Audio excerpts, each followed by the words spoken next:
Guys, welcome to Play Infinite. In this video, I'm going to be doing a pure specification comparison, maybe even touch on the design a bit of like my opinion and stuff like that in this video. So I'm going to give my opinions at the end of this video. So let's get started. I'm comparing the 2011 model with the 2012 model. Don't worry. The first is the 15-inch models, and then after that, I'm going to do 13-inch models. So let's get started. The 2011 is all the way to the left. The 15-inch 2012 MacBook, just a standard one, is in the middle, and the Retina display one, which is I'm amazed of. I'm a fan of the Retina display one.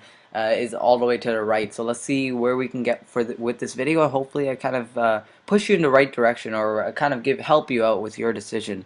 So let's go over dimension first. So they're all off the bat. The first two are exactly the same, so you're not going to be getting different dimensions, anything like that there. However, when you look at the Retina display one, it is considerably thinner, so it goes down to 14.13, and then it goes by 9.73, and then it goes, the biggest difference is the 0.71, so it's 0.71 thin. So that's how it's all measured in inches, so that's how thin it is, and that's definitely amazing. It's also getting a bit more smaller and a bit smaller in both ways, basically.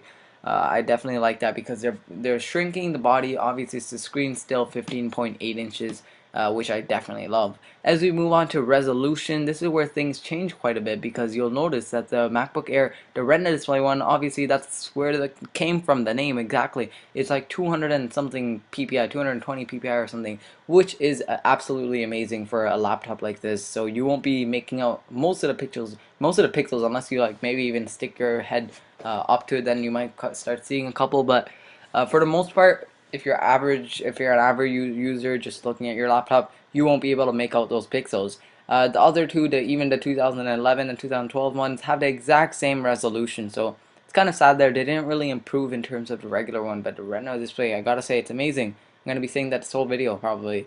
Um, Let's move on to some CPU stats. So specs, sorry. Quad-core core i7 processors there. You can get it from 2.2 gigahertz to 2.4 gigahertz.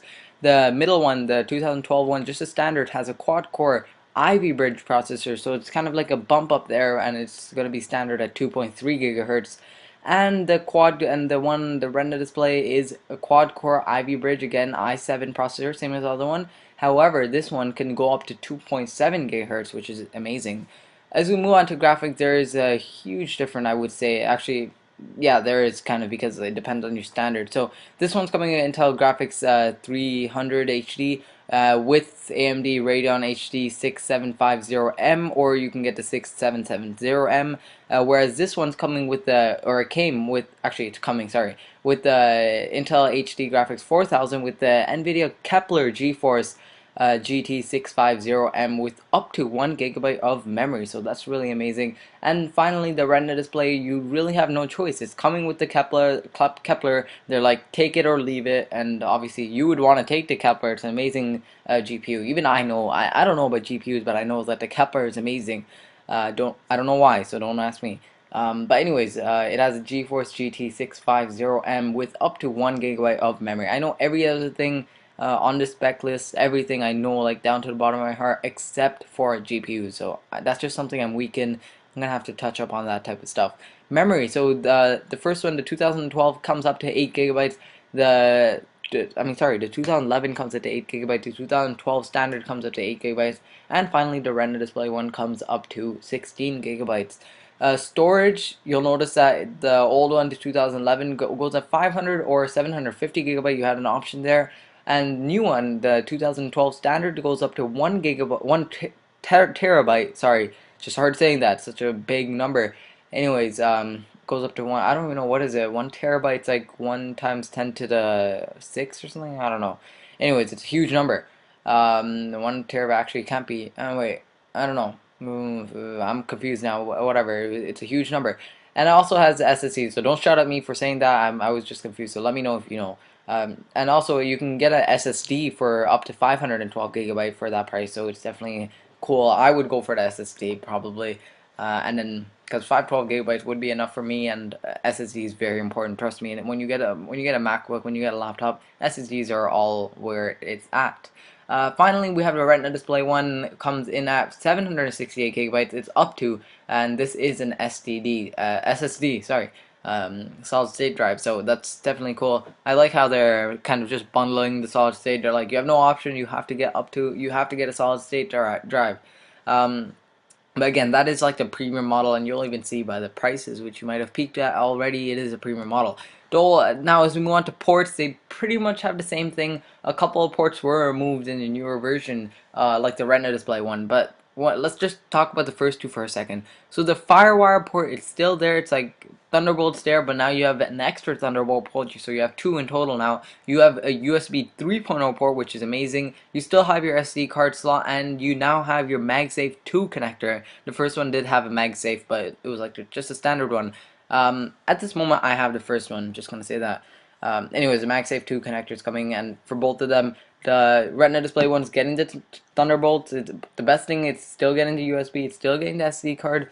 It's not getting the FireWire. It's not getting the Ethernet. Both of them aren't getting Ethernet. However, the new one is getting an HDMI port, which I definitely love. Next, because I like standardized things, and HDMI is obviously standardized, so I like it. Battery life is the same right across the bat, 7 hours you'll be getting. The weight is a bit different. So it's 5.6 and 5.6 for the first two, so it's nice that they kept it the same, even though with extra additions, extra hard drive, extra all that stuff, it's nice that they kept it the same with the GPU and stuff. But I don't know, I wish they improved it. I'm just saying I wish they improved it, but they didn't. I mean, improved on it as in they made it lighter, but they didn't. They did that for the Retina display one, so now it's at 4.46 pounds, which is amazing. So that's very light. So it's like a very light, thin, sleek laptop basically. It's not as light, thin, or sleek as the MacBook Air, obviously, because that's a completely different line of laptop that Apple's highlighting, but it's still very, very much a nice laptop. Finally, this is where it'll kind of shut you guys off. Is the pricing. So let's go over it. So the first one is the 2011 model. The one that I bought has it's a price tag of $1,799. The middle one comes in at $1,799 for the 2.3 gigahertz 500 gigabyte hard drive, or you can get the $2,199 for the 2.6 gigahertz and 750 gigabyte hard drive. I personally will probably just jump on more board with the first one if I was gonna get the middle one. So what am I trying to say? The standard MacBook Pro 2012. I would just go for the 1,799 price, because the rest, of course, hard drive could be upgraded, and the clock speed is not too important to me. That small little amount. Anyways, let's move on to the larger one, the Retina display, the biggest one.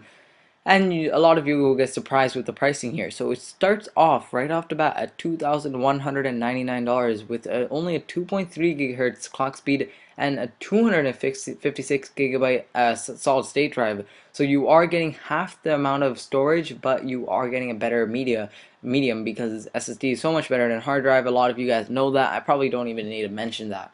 And if you upgrade to the higher one, you are getting kind of the same as the other one. So you're getting 2.6 gigahertz, so it's kind of a bump up, and you're getting 768 gigabytes of SSD. So they kind of made a very nice offer for you guys if you want to try hopping on board to the highest level, because you get more than double the space, and you still get your SSD. So that's definitely cool. Let's quickly move on to the 13 gigabyte, and then 13 inch, and let me give you my thoughts. So they're all listed there. So there's no Retina version of the 13 inch model. It's just for the 15. So that's the same. The dimensions are the same. The resolution's the same.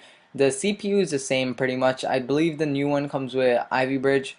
Besides that, it's pretty much the same except for the clock speed. It now goes up to 2.9. That's 2.8. Intel graphics 3000. Now it's 4000. Both 8 gigabytes up to, and storage are the same. Ports are pretty much the same all around. This one has a MagSafe 2.0 now.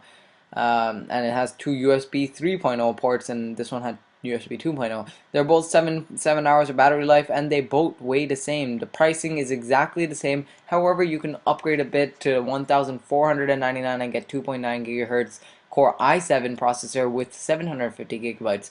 Or standard, if you stick with the 1,199, you'll get 2.5 gigahertz Core i5 with 500 gigabyte hard drive. So those are basically the specs. I broke down everything for you guys. So now let's talk about my opinion. And some of you might want to hear that. If you don't, I'm okay with you guys just leaving, but don't forget to subscribe if you didn't subscribe to me already. Anyways, if you guys want to stick around, let me talk about my opinions. Just gonna take a minute, hopefully. So, what laptop do I think is the best for your money? I would definitely go with the. It's honestly it's between for me it's between the 13-inch and this middle one, but I would kind of lean towards this middle one. So the fifth, I would say go for the 15-inch MacBook Pro 2012 model, just a standard one, not the Retina display. So if you're looking to get a nice laptop for a great price or kind of fairly great price. Of course, a lot of people say that Apple's laptops are overpriced, but anyways, that's not the point. So if you're looking for a fairly good price laptop between the MacBooks, then I would say go for the middle one. So that's just standard 15-inch MacBook Pro. Yeah, and out of that, I would say honestly, just stick with the 1,799. It's not worth the jump. You can always get an extra hard drive, and if you want an extra 250 gigabyte, you can simply get it for yourself. So you don't have to pay Apple an extra couple $100 to do that. Now, if you ask me the question, what laptop would I get if I was like the rich person? If I had like tons of money, what laptop would I get? Then obviously my answer will be the Retina display one. I love it. It's my favorite laptop out of these.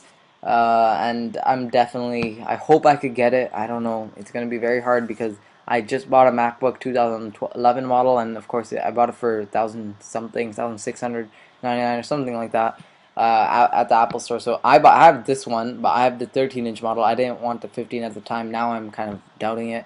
Should have gone for a bigger one. But anyways, I definitely love the Retina display. There's a couple of things that I like about it. Is obviously the specs all around, the graphics card, everything all around about it is an amazing thing. I like the HDMI port that's going on there. I like the weight, the size, the body. Like it's so thinner. It's 0.71 inches. Just think about that for a second. That's so thin, and it's gonna have like it's in the same size screen, but in a smaller bodies for the screen. So definitely love that. It'll go up to quad core, faster clock speeds, SSDs all around, and it's just better in general. So if I had all the money in the world, or if I had a lot of money, then I would go for that one. And hopefully I do. Hopefully soon I could kind of sell my MacBook and try to get a couple of thousand, maybe $1,000, maybe a bit more than $1,000, and then try buying this one. I don't know.